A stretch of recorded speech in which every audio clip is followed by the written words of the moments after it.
রাজা আইছিল। রাজা আইয়া আমার পরিবারের লোকজন যে সম্মান খাতির দিছে না, এটা দেখে গেছে। আর শোন বন্ধু, পুরুষ মানুষের টাকা ছাড়া কোনো গতি নাই।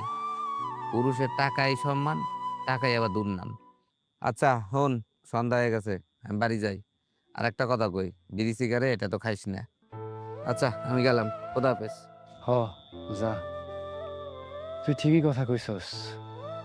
সবার সবকিছুর যদি সমাধান করতে না পারি, তাহলে সবাই আমারে সারা জীবন এইটাই ভাববো আমি স্বার্থপর, আমি বেঈমান।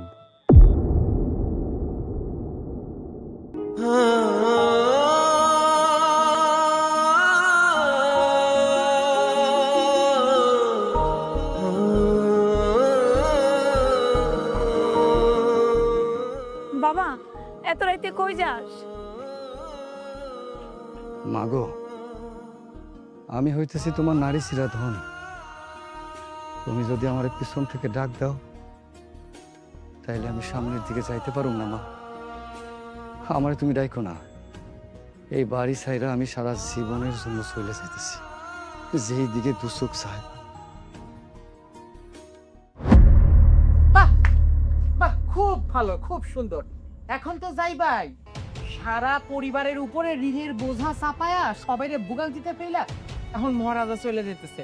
আমি বুঝি না, এটা কি আমার আসলেই বড় ভাই নাকি কি চোরের মতো পালাই যাইতেছে? যত সব চোর পয়দা করছে আমার বাপ মা।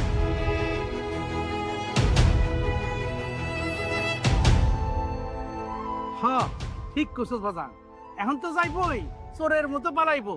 সব ঋণের বোঝা আমার কান্দের উপরে দিয়া আর চোরের মতো পালাইতেছে। আরে কা পুরুষ বিয়া করছে কিন্তু বউয়ের দায় দায়িত্ব পালন করতে পারে না। কি সুন্দর গাট্টি বস্তা বাইন্দা এবার পলায় যাইতাছে। এই যখন দায়িত্বই পালন করতে পারবি না, তাহলে বিয়া করছস কিসের জন্য? কা পুরুষ কোথাকার!